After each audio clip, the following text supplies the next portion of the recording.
So yesterday I just tried to give you like an intro to what you need to know about the Battle of Baltimore. And today I'll play the rest of the story, which is First Invasion. It does a pretty good job of telling the story of the Battle of Baltimore. Here's the end. The end is a poem that's written by Francis Scott Key called the Defense of Fort McHenry. Notice the defense is spelled wrong. That's the British spelling, I guess. Um, this poem will become like hugely famous and a patriotic song and admired by a lot of people, and eventually it'll be renamed the Star Spangled Banner. But let's get back to where we. That's the end. Let's go back to the beginning. The beginning is here, and what's happened is this huge British fleet has come into the harbor, and you have the admiral of this fleet moving here towards Fort McHenry, and the land force, this huge army led by General Ross, is moving towards Baltimore. Again, they've got to get past this fort. I misspoke yesterday and said that the ships were skipping the cannons. I meant to say that the fort would skip the cannons. Plus, people had sunk their ships here. So they wanted to get this fleet into the harbor so they could attack Baltimore. But Plan B was they also had the British Army right here, and if they had to do it without the ships, they could try to take the Baltimore themselves. But that wouldn't be easy. They knew it wouldn't be easy because they knew that the Americans were going to defend this city, not like what they did with Washington D.C. So the video is going to pick up with them entering the harbor. And Ross gets into the first battle, which is the Americans move out and attack at what's called the Battle of North Point, and they meet up with General Ross. Meanwhile, the fishermen that were out in the harbor, the British capture them because they don't want anyone to know the size of the Navy and the Army. So they don't they capture all these people, but they're not going to let them go when the battle's over. Francis Scott Key is a lawyer. He sails out on a truce ship to try to get one of his friends freed. And the battle starts, so he gets stuck there too, and they won't let him go either. That's why Francis Scott Key is there. All right, let me play the video, and I'm going to leave you alone and let you watch the video, and it's pretty good. It starts with the Battle of North Point. He turns to rally the light infantry. One British lieutenant recalls what happens next. He had scarcely entered the wood when an American rifleman singled him out. He fired the ball, true to its mark, pierced his side. An anonymous sniper strikes down the commander of the British land forces. Ross falls from his horse, mortally wounded. Moments later, British fire fells the American rifleman.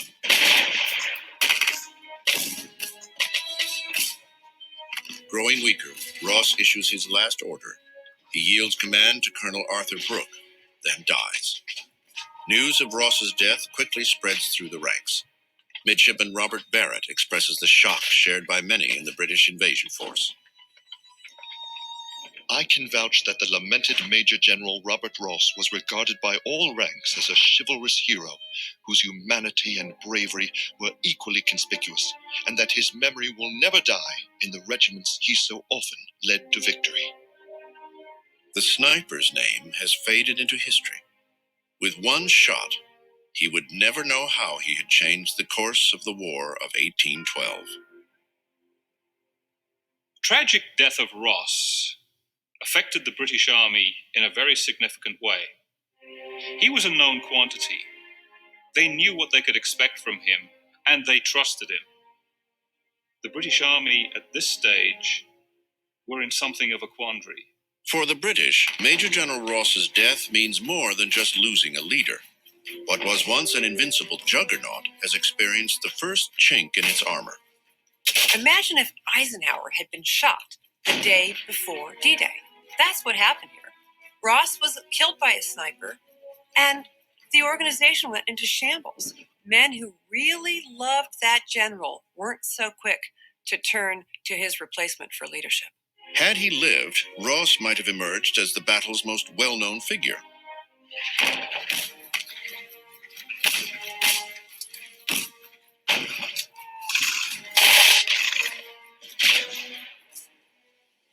But now, that distinction will belong to a lawyer detained on an American truce vessel several miles away. His name, Francis Scott Key.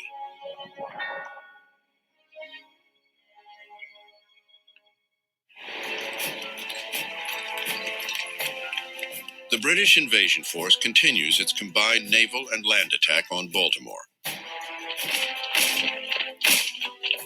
Their battle plan suffers a significant early blow when a bullet from an American sniper kills General Robert Ross.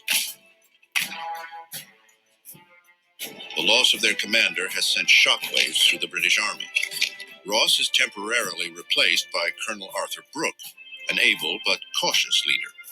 The British quickly realize that this will be a very different battle than the one just a few weeks earlier. Brooke is in a quandary. He's against a much stronger American position than at Bladensburg. Stricker knows his business. Stricker anticipates Brooke's moves. He seems to read him like a book. As a result, every time the British columns move against the American position, Stricker dispatches troops in reserve to flesh out and harden up that defense. To breach Stricker's defense, Brooke orders an artillery barrage.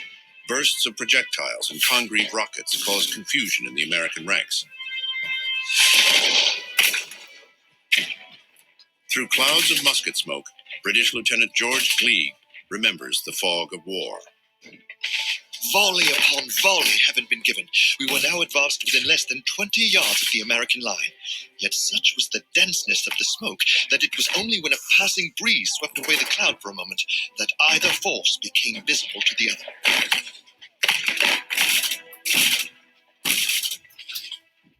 Stricker, seeing his line threatened by oncoming British forces, calls for a retreat.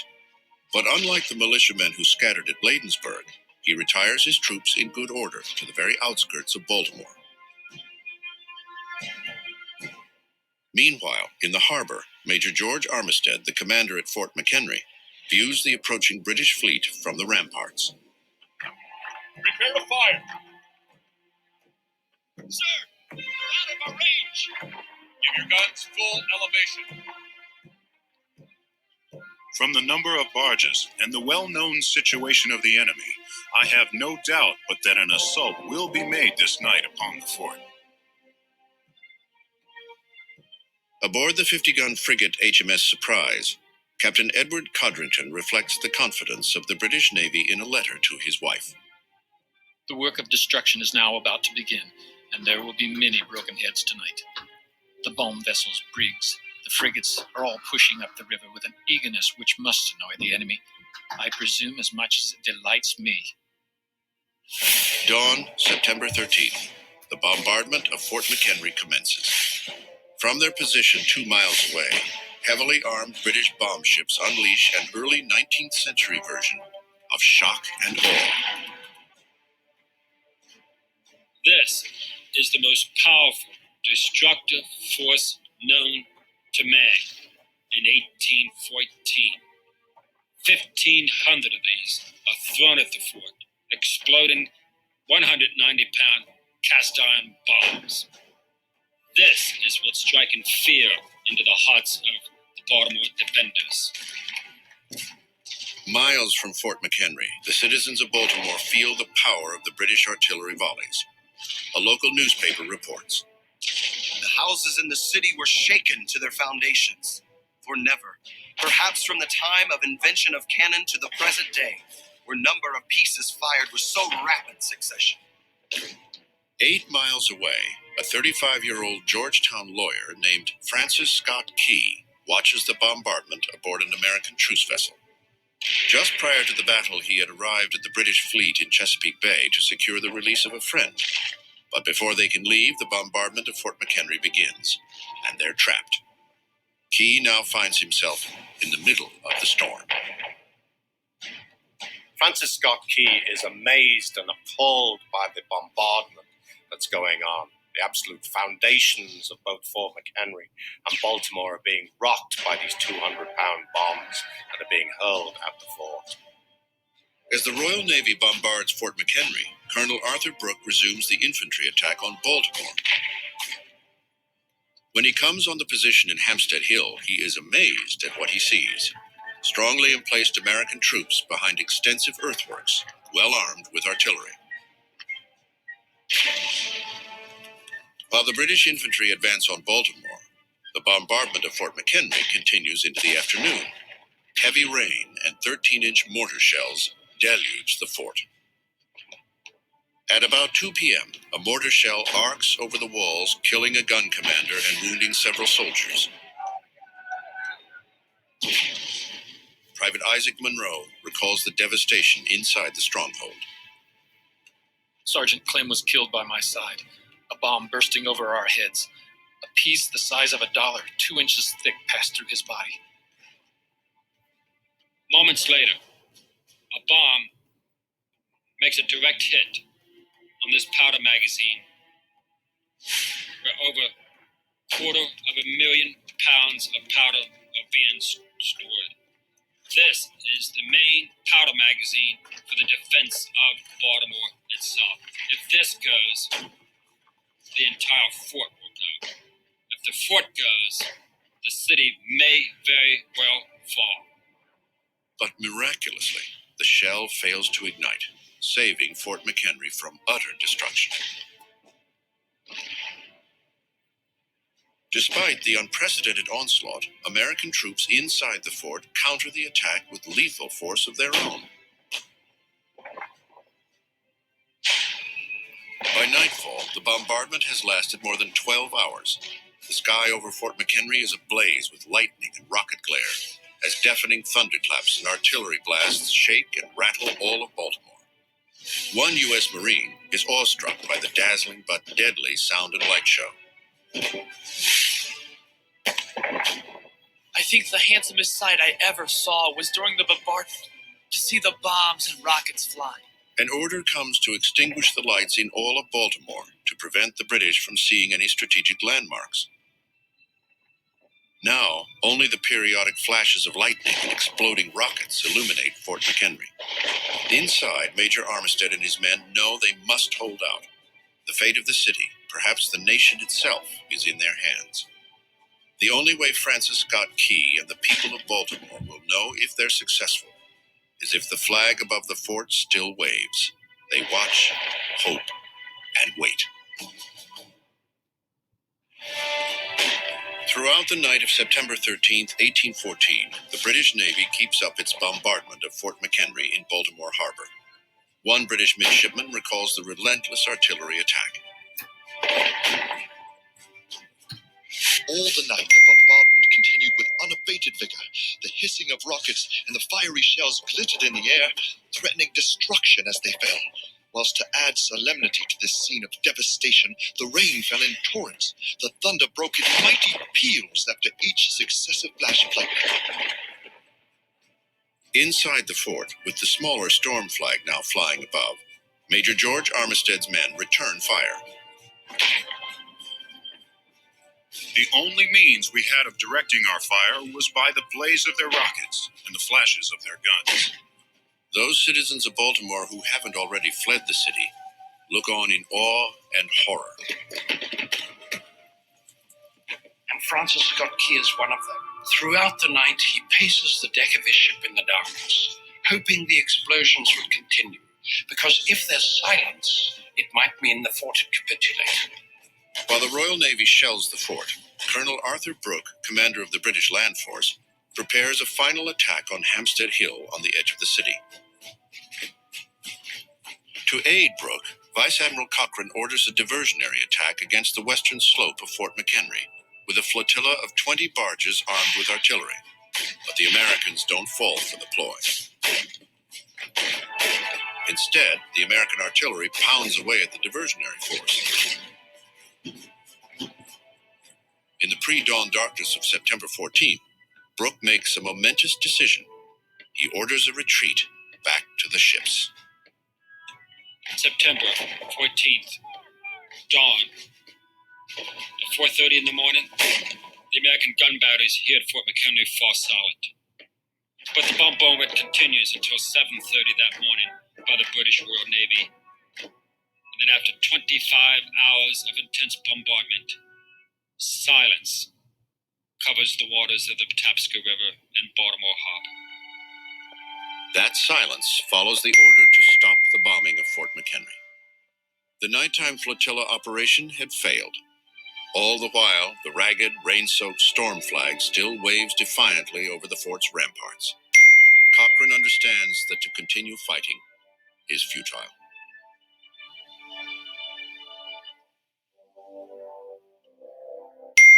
One by one, each British warship that only minutes before had unleashed an unprecedented eruption of artillery and rocket fire now weighs anchor and quietly sets sail into the morning mist. An American officer recalls the sight. The enemy has been severely drubbed, as well by his army and his navy, and now it is retiring down the river after expending many tons of shot, from 1,800 to 2,000 shells, and at least 700 or 800 rockets. It is a moment to remember. It is a moment now that would define the importance of Fort McHenry in the War of 1812, because something is about to happen. Major Armistead quickly replaces the tattered storm flag by hoisting, as one British observer noted, a most superb and splendid ensign on the battery. The enemy has no trouble seeing it.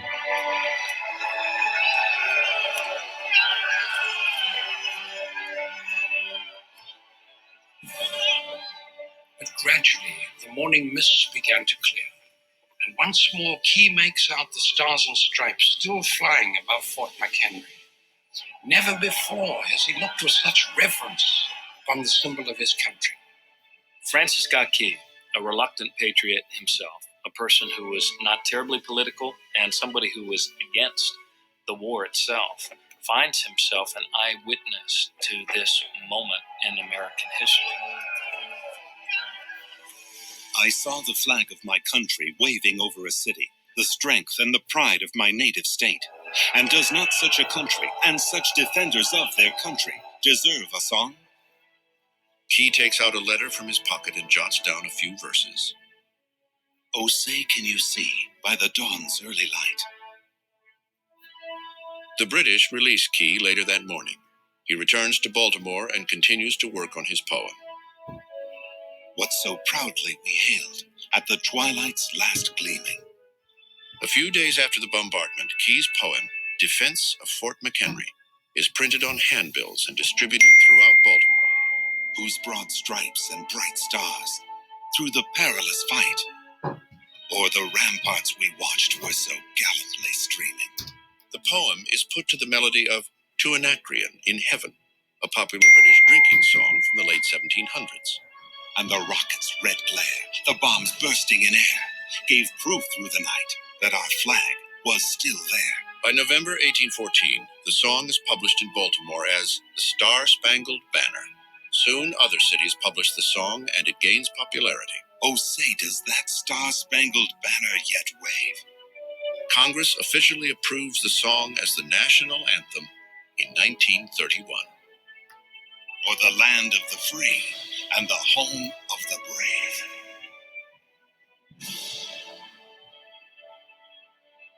The night of September 14th, 1814, fireworks again explode and light up the sky over Baltimore. This time, in celebration. So there were huge celebrations, fireworks and dancing, and the best letter that was written at the time came from a lady in Philadelphia who wrote to her father, and she said, Papa, there are loud huzzahs, that's hurrahs in the streets. General Ross is killed, Baltimore is saved. There were fears, she wrote in another letter, that the Americans might have to swear allegiance to the British crown again. That's how high the stakes were to some people. But an entire ocean away from Baltimore, a major development takes place that will affect the course of the war. British and American representatives begin peace talks in Ghent, Belgium. the first efforts to negotiate happened in the middle of 1813 when the Russians. So that's where I'll pick up from on the Star Spangled Banner. I have another lesson for next week.